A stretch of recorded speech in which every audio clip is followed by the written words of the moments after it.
به دین بررسی عمیق خوش اومدید. امروز قراره با هم سفری داشته باشیم به دنیای اندیشه ها و خب تحولات سیاسی عبدالله اوژالان. بله، بنیانگذار پک‌ک و خب شخصیتی که واقعا تأثیرش رو نمیشه نادیده گرفت، به خصوص برای کردها. دقیقاً. منبع اصلیمونم بخشایی از یک کتاب آکادمیک مهمه به اسم تناقض کردها در بی‌دولتی، کنفدرالیسم اوژالان و استراتژی‌های ترکیه‌ای شدن. کتاب مهمیه، بله. ممریت ما هم اینه که این تغییر مسیر اوژالان رو بعد از دستگیریش واکاوی کنیم، ببینیم این کنفدرالیسم دموکراتیک که میگه چیه و سازمان کاجکت چه نقشی داره تو این وسط. آره، و نگاهش به دولت ترکیه چطور عوض شده، چرا رفته سراغ بازخوانی میثاق ملی که اینقدر خب حساسیت برانگیزه. و البته مسئله زبان کردی که همیشه یه بحث داغ بوده. درسته. هدف نهایی اینه که شما با کمک نکاتی که از این منبع درآوردیم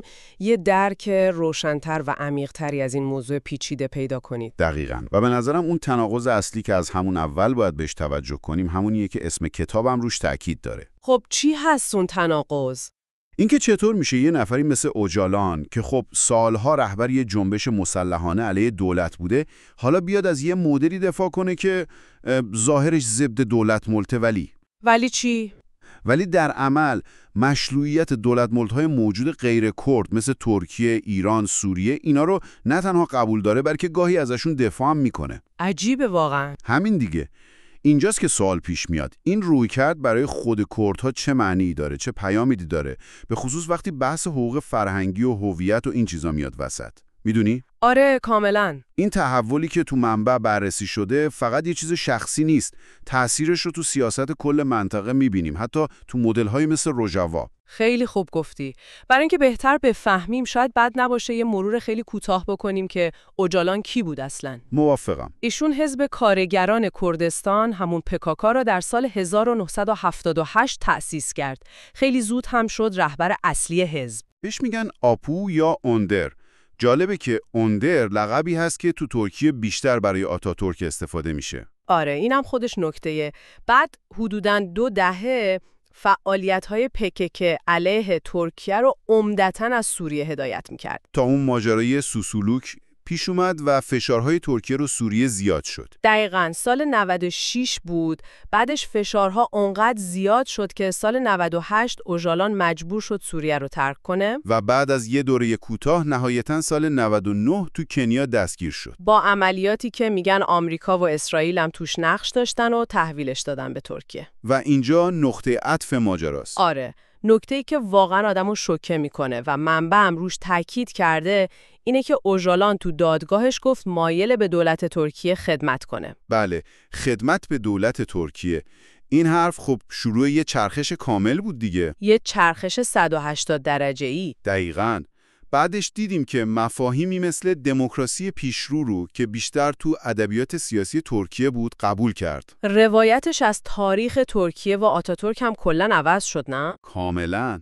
با حرفای قبل زندانش اصلاً جور در نمی اومد. حتی رفت سراغ دیدگاه‌های سنتی اسلامی رایج تو ترکیه.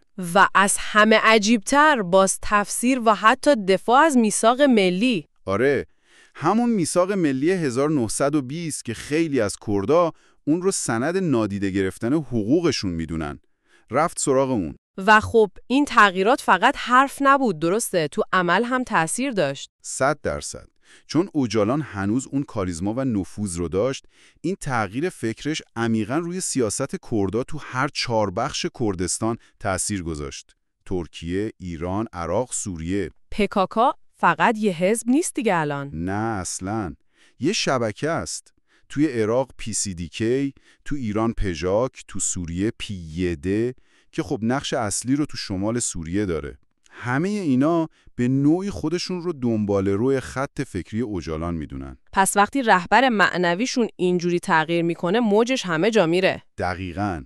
پیامدهاش خیلی گسترده است. خب حالا برسیم به اون ایده اصلی بعد از زندان، کنفدرالیسم دموکراتیک. طبق منبع 3 ستون اصلی داره ها؟ آره، میگن دموکراسی رادیکال، آزادی زنان و اکولوژی. یه جورایی تحت تاثیر موری بوکچین، اون نظریه پرداز آنارشیست آمریکایی، این ایده هم شده اتحادیه جوامع کردستان یا کاجکا که 2005 رسما اعلام وجود کرد. آره، جالبه تو مقدمه میثاق اجتماعیشون که مثل قانون اساسیشونه نوشتن هدف ایجاد نظمی از روابط اجتماعی فراتر از ذهنیت دولت محور هست. جمله سنگینیه، خیلی بلند پروازانه به نظر میاد. روی کاغذ بله، خیلی رادیکاله، اما دقیقاً همینجاست که اون تناقض اصلی که منبع به خوبی نشونش میده، خودشو نشون میده. چه تناقضی؟ کاجکا میگه میخواد از مرزهای دولت ملت‌ها فراتر بره، یه سیستم جایگزین بده، اما خود اوجالان به عنوان مغز متفکر این سیستم بارها و بارها گفته که مشروعیت همین دولت ملت‌های موجود، یعنی ترکیه، ایران، سوریه و مرزهاشون رو قبول داره. یعنی چی؟ یعنی مرزها رو قبول داره؟ آره، منبع مستقیم ازش نقل میکنه که گفته نهادها و مرزهای موجود جمهوری ترکیه مشروع تلقی میشوند. یا جای دیگه میگه مسائل مربوط به شکل دولت اعم از واحد، فدرال یا کنفدرال مورد بحث قرار نمیگیرد. خب این خیلی عجیبه. چطور یه سیستم کنفدرال میتونه داخل یه دولت واحد مثل ترکیه کار کنه؟ تازه مکملش هم باشه؟ دقیقاً. سوال همینه. آیا این سیستم واقعاً ضد دولته یا فقط ضد تشکیل یه دولت کردیه؟ آها، نکته کلیدی همینه پس. بله، انتقاد اصلی منبع هم همینه. آیا این مدل ذاتاً ضد دولت ملت یا فقط با ایده یه دولت مستقل کردی مخالفه؟ خود اوجالا هم گاهی KJK رو بیشتر شبیه یه نهاد جامعه مدنی توصیف کرده تا یه دولت جایگزین. یعنی یه جورایی انگار میخواد دموکراسی مستقیم رو تو چارچوب همین دولت‌های موجود پیاده کنه. یه همچین چیزی.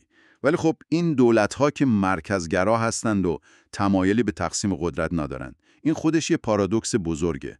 منبع میپرسه آیا این مدل بدون خواست و همکاری خود این دولت‌ها اصلاً عملیه؟ نکته خیلی مهمیه. حالا بریم سراغ اون قضیه میثاق ملی که گفتی اوجالان بازخوانیش کرده. اول یه یادآوری بکنیم چی بود این میثاق؟ خب، میثاق ملی 1920 مال اواخر عثمانیه. مجلس عثمانی تصویبش کرد و مرزهای مورد ادعای جمهوری آینده ترکیه را مشخص کرد. پایه جنگ استقلال آتاتورک شد. و منبع میگه این یه پروژه کمالیستی بود که کردها رو به عنوان یه ملت مستقل نادیده گرفت. دقیقاً. میگه پایه‌ای بود برای حذف کردها از طریق ادغام اجباری تو هویت ترک. بهش میگه استعمار بلاغی. حالا نکته تکون دهنده اینه که اوجالان بعد از زندان میاد از همین میثاق ملی دفاع میکنه، باز تفسیرش میکنه. بله، این شاید یکی از عجیبترین چرخش‌هاش باشه. استدلالش اینه که جدا شدن مناطق کردشینی عراق و سوریه از ترکیه طبق معاهده لوزان اونقدر برای کردها بد بوده که حالا باید از طریق کنفدرالیسم دموکراتیک و کوجکا این مناطق رو دوباره یه جورایی به ترکیه نزدیک کرد. یعنی میگه KJK وسیله برای احیای میثاق ملی؟ عملاً همینو میگه. میگه اینا بستری هستن برای احیای روح واقعی میثاق ملی. خب هدفش چی از این کار؟ تحلیل منبع اینه که 2 تا هدف داره احتمالاً. اول، کمک به اینکه کردستان عراق و سوریه بیان تو حوزه نفوذ ترکیه، چه سیاسی چه اقتصادی. اینم با اون سیاست‌های نئو عثمانی که گاهی تو ترکیه مطرح میشه جور در میاد. و هدف دوم این که کردای این مناطق رو قانع کنه که این سیستم کنفدرالیسم دموکراتیک از دولت ملت و فدرالیسم و اینا بهتر و مترقی‌تره. صراحتاً گفته مأموریت KJK احیای میثاق ملیه؟ بله، صراحتاً گفته. حتی پیشنهاد داده از کنگره ملی کرد که MK هم برای این کار استفاده بشه. اینجاست که اون سوال اصلی پیش میاد دیگه. چطور یه پروژه میتونه هم ادعاهای رهایی بخشی برای کردها رو داشته باشه، هم دنبال احیای میثاق ملی باشه که اساساً هویت کردها رو نفی میکرد؟ دقیقاً. این تضاد اصلیه. و برای توجیهش هم به یه تاریخ‌سازی خاص متوسل میشه. ریشه های این اتحاد ترک و کرد رو میبره تا نبرد ملازگرد 1071، دوران صفوی و عثمانی تا خود میثاق ملی 1920. و اون تئوریای توطئه چی بود؟ آره، اونم هست. تو بعضی نوشته‌هاش میگه نفوذ یهودیا و صهیونیسم نذاشته میثاق ملی کامل اجرا بشه و ترک‌ها و کردها متحد بشن. اینا دیگه بحث رو خیلی پیچیده میکنه. حالا بریم سراغ یه مفهوم دیگه که اوجالان خیلی روش تاکید داره. ترکیه‌لشمه یا ترکیه‌ای شدن. بله، از اوایل دهه 2010 به بعد خیلی مطرحش کرد. و سعی میکنه بگه این با ترکلسمه یا ترکسازی فرق داره. ترکسازی همون سیاست قدیمی آسیمیلاسیون اجباری بود دیگه. آره، همون که اسمت اینونو گفته بود وظیفه ما ترک کردن همه است. حالا اوجالان میگه نه، ترکیه‌ای شدن یعنی وفاداری به کشور ترکیه به عنوان وطن مشترک، نه لزوماً ترک بودن از نظر قومی. اما آیا واقعا فرق دارن؟ منبع چی میگه؟ منبع خیلی محکم ادعا رو رد میکنه. میگه در عمل تفاوت زیادی ندارن و اینم یه جورایی همون ترکسازیه با یه اسم دیگه. چرا؟ چه دلیلی میاره؟ چند تا دلیل مهم. اول اینکه اوجالان قانون اساسی فعلی ترکیه رو که هویت غیر ترک رو رسما انکار میکنه قبول داره. همون ماده 66 معروف که میگه هر کی شهروند ترکیه است ترکه. قبول این ماده یعنی قبول نفی هویت‌های دیگه. دقیقاً. دوم که خیلی مهمه، اوجالان گفته رسمی شدن زبان کردی یا آموزش به زبان کردی تو مدارس دولتی یه تهلکه یا خطره. این دقیقاً با قانون اساسی ترکیه که زبان مادری غیر از ترکی رو ممنوع کرده همخونی داره. پس یعنی برابری که میگه مشروط به قبول برتری ترکی هست؟ اینطور به نظر میرسه. دلیل سوم هم اینه که کل سیستم ترکیه بر پایه ناسیونالیسم کمالیستی و برتری ترک بنا شده. وقتی اوجالان تو این چارچوب از ترکیه شدن حرف میزنه، انگار منظورش برابری شهرونداییه که هویت رسمی ترک رو پذیرفتن و از حقوق جمعی خودشون به عنوان کرد گذشتن. انگار میگه خودتون بیایم ترک بشین. منبع همینو میگه این ترکسازی با رضایت خود فرده. بحث زبان خیلی داغ شد. منبعم که میگیم مفصل بهش پرداخته. موضع اوجالان در مورد زبان کردی هم پر از تناقضه. آره؟ بله، خیلی. جالبه که قبل از زندانش نوشته‌هاش نشون میده که میفهمیده سرکوب زبانی چیه و چطور زبان رسمی زبانهای دیگر رو نابود میکنه. نقل قولی هم ازش هست؟ آره، منبع یه نقل قول ورده که توش تحلیل کرده چطور زبانهای سرکوب شده بازنده میشن. ولی همزمان منبع میگه خود پکک هم مخصوصاً اوایل خیلی به ترویج زبان کردی اهمیت نمیداده و زبان داخلیشون بیشتر ترکی بوده. اینم خودش یه تناقضه. بعد از زندان چی شد؟ تناقضات بیشتر هم شد. از یه طرف میگه آسیمیلاسیون اجباری بده، ولی از طرف دیگه از آسیمیلاسیون طبیعی حرف میزنه. آسیمیلاسیون طبیعی دیگه چیه؟ دقیقاً معلوم نیست منظورش چیه، ولی برداشت منبع اینه که این نوع آسیمیلاسیون که مثلا نتیجه مهاجرت یا غلبه فرهنگیه به عنوان راهی برای حل شدن کردها تو ملت ترک رد نمیکنه. عجب. منبع حتی میگه تو ترجمه‌های انگلیسی آثارش که طرفداراش منتشر کردن، این بخش‌های مربوط به آسیمیلاسیون طبیعی خیلی کمرنگ شده یا اصلاً حذف شده. اینم جای سوال داره. بحث اصطلاحات هم بود، گفتی؟ آره، اینکه اوجالان مدام به کردی میگه زبان مادری یا زبان محلی، ولی به ترکی میگه زبان رسمی. این خودش یه سلسله مراتب ایجاد میکنه دیگه. ترکی میشه معیار، کردی میشه محلی و درجه 2. یاد حرفای فانون و اون بحث استعمار ذهنی میافتم. دقیقاً. منبع هم به اشاره میکنه به کولومنتالیزم، یعنی درونی کردن نگاه استعمارگر. بعد تازه سال 2015 میگه آموزش زبان کردی اصلاً ارزش بحث تو قانون اساسی رو نداره. یعنی چی؟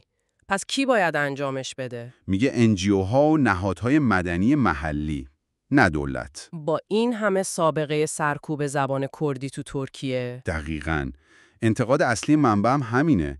این نگاه نیاز به حمایت دولتی برای احیای زبانی که این همه سرکوب شده رو نادیده میگیره. بار رو میندازه رو دوش خود جامعه‌ای که تحت ستم بوده. فراتر از زبان، اوجالان در مورد خود هویت کردی هم حرفای عجیبی زده؟ بله، این بخش تحلیل منبع واقعا تکون دهنده است. میگه اوجالان کردها رو با موجودات متناقض، ضعیف، حتی نوع سوم هستی بین انسان و حیوان توصیف کرده. چی؟ بله، این حرفا خیلی شبیه همون کلیشه‌های تحقیرآمیزیه که ناسیونالیسم ترک علیه کردها استفاده می‌کرده. منبع میگه این نشوننده همون استعمار ذهنی عمیقه. انگار اوجالان میخواد کردها رو از کرد بودن نجات بده. بعد این با حرفای دیگش در مورد خلوص نژاد ترک چطور جور در میاد؟ دقیقاً جور در نمیاد. جای دیگه میگه آسیمیلاسیون اجباری به خلوص ترکا آسیب زده و باعث دورگگی زشت شده. این تناقضات تو نگاه به هویت و نژاد واقعاً گیج کننده است. خب، فکر کنم دیگه وقتشه یه جمع‌بندی از انتقادات اصلی منبع داشته باشیم. حتماً. اول همون سوال اصلی.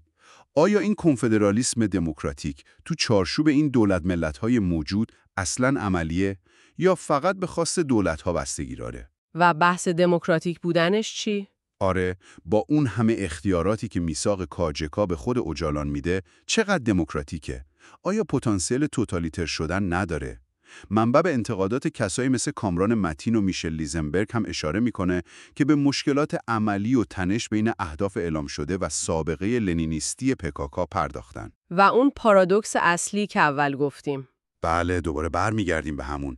چرا نفی دولت کردی توسط اوجالان و طرفداراش ستایش میشه به عنوان عبور از ناسیونالیسم، اما به رسمیت شناختن دولت‌های غیر کردی مثل ترکیه، ایران، سوریه کاملا عادیه؟ یعنی سوال اینه که آیا این واقعاً ضد دولت ملت هست یا فقط ضد دولت کردی؟ دقیقاً. منبع میگه خیلی از تحلیل‌ها با عادی دونستن حاکمیت این دولت‌های غیر کردی ناخواسته یه جور ناسیونالیسم راشناختی رو باز تولید میکنن. و ارزیابی نهایی منبع چیه؟ ارزیابی نهاییش اینه که پروژه اوجالان بعد از زندان بیشتر از اینکه یه راه حل رادیکال برای کردها باشه، انگار با منافع دولت ترکیه برای مهار جنبش کردی و ادغام دوباره کردها توی چارچوب ترکیه همسو شده.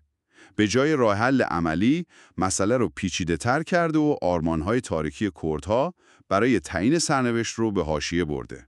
خب، تو این بررسی سعی کردیم با کمک کتاب تناقض کردها در بی‌دولتی یه نگاه عمیق و انتقادی به تحول فکری اوجالان بعد از زندان بندازیم. از کنفدرالیسم دموکراتیک و KGK گفتیم، از میثاق ملی و ترکیه‌ای شدن و مسئله زبان و هویت کردی. امیدواریم تونسته باشیم دیدگاه انتقادی منبع رو برای شما باز کنیم. هدف این بود که شما با دید بازتری به این موضوع خیلی پیچیده نگاه کنید. از اینکه تا اینجا با ما همراه بودید ممنونیم. و شاید یه فکر نهایی برای شما که از دل این بحث ها میاد. با توجه به اینکه دیدیم چطور روایت دولت مسلط میتونه حتی تو گفتمان رهبران اپوزیسیون نفوذ کنه و با توجه به این همه تناقض که تو پروژه اوجالان هست، به نظر شما چه راههای دیگه‌ای برای کردها باقی میمونه تا آرمانهای خودشون رو دنبال کنن؟ آرمان‌هایی مثل تعیین سرنوشت، حقوق زبانی و فرهنگی واقعی. دقیقاً. چطور میتونن این کار رو بکنن بدون اینکه دوباره همون ساختارهای مشکل ساز رو بازتولید کنن؟ و شاید برای خود شما هم این سوال پیش بیاد که چطور میتونید با پروژه‌های سیاسی که ادعای رهایی بخشی دارن ولی پر از تناقض هستن به طور انتقادی برخورد کنید. سوالات خوبیه برای فکر کردن. بله، شاید بد نباشه کمی بهشون فکر کنید.